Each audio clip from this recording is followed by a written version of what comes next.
So my guest today is Paudie Moore, a former teacher turned health and fitness coach, dedicated to helping teachers from going from surviving to thriving. So Paudie is the founder of Thriving Teachers Academy, where they support busy educators to lose weight, boost energy, and be able to reclaim their quality of life without this restrictive dieting or unrealistic workout regimes.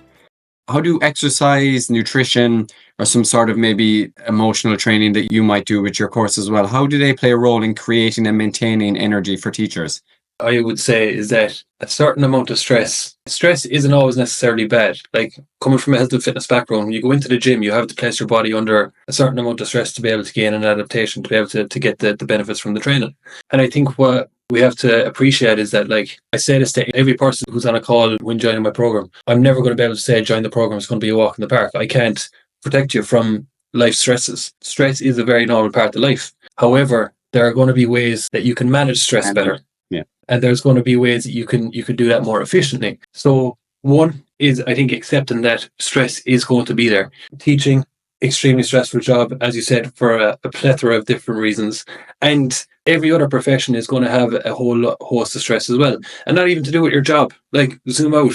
Family life is going to be stressful. Even if we just think of life outside of work, there are going to be certain stresses. So we have to think of ways to help you to deal with it. So what we've done with our clients is we refer to the dinner menu. And the dinner menu, it's going to have 4 key components. You're going to have starters, main courses, side orders, and desserts. I'm liking it. Yeah.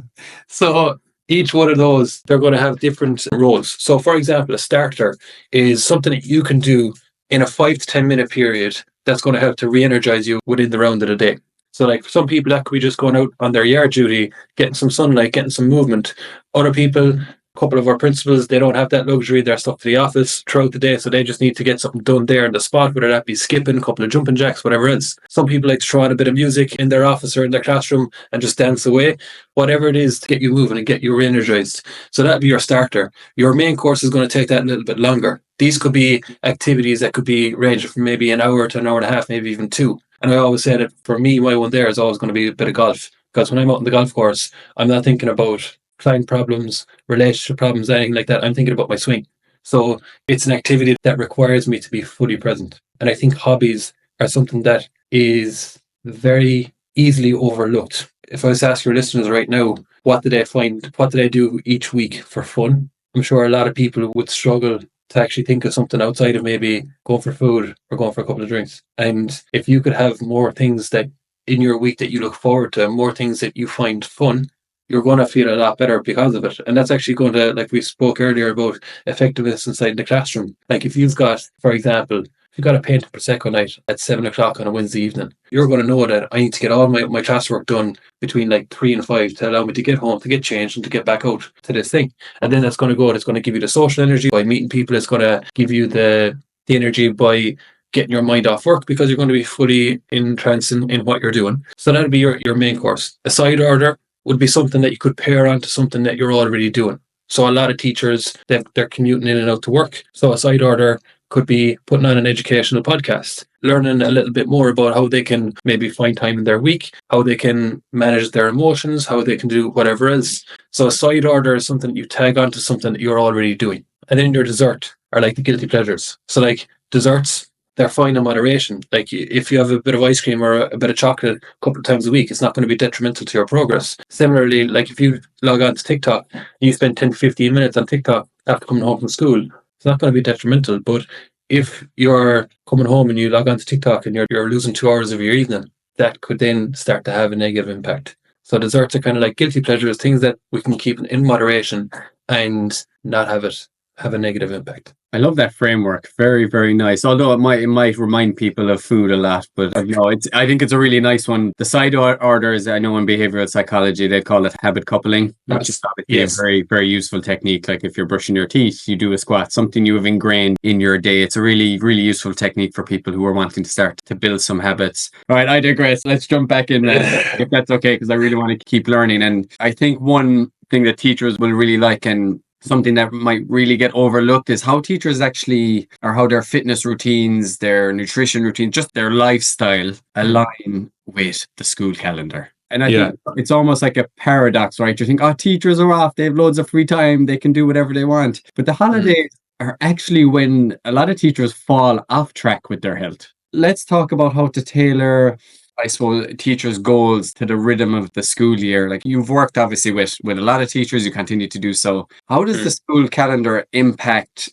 their progress, their routines? How can they begin to like plan ahead?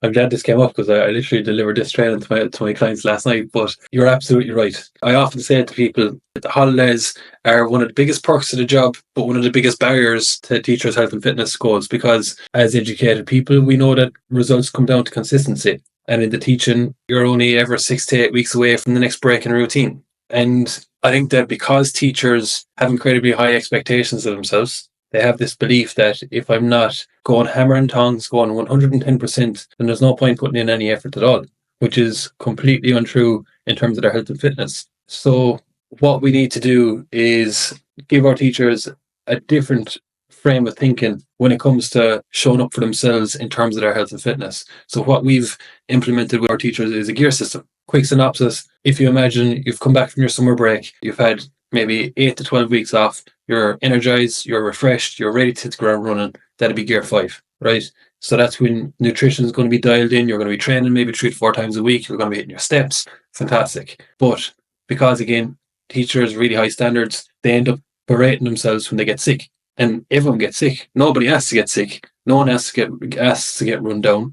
So again, we're emotional beings, emotion cloud logic. So we have gear 1 predetermined in advance. And we're like, what's the minimum you can do in this situation to be able to just look after yourself, to be able to get yourself out of this? And that's not going to be like going to the gym or getting your steps in. That could be as simple as getting in a decent portion of fruit and veg, having a bowl of soup, having a fresh fruit smoothie to get those vitamins and those minerals in. So having the gears predetermined is going to be super important so that we don't allow emotions to crowd logic. So when you fill in the gaps, and I won't go into the full gist of it there unless you want me to, but when you fill into the gaps, you can then predetermine ahead of time, right, it's the midterm break coming up in February. I'm not going to be going in gear 5 the whole way through my midterm break. I'm going to drop down to gear 3 and I'm going to keep cruising.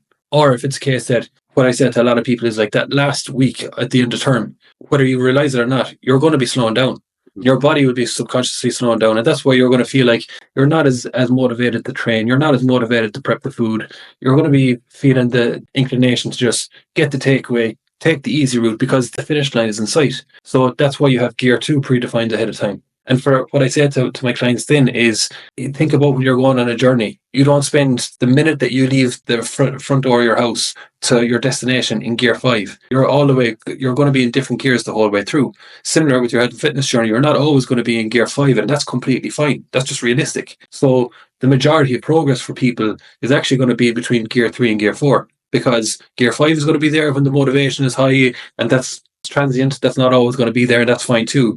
But you're going to need to learn how to be able to keep showing up for yourself in those gear 3 and gear 4 so that you can keep the progress feeling consistent.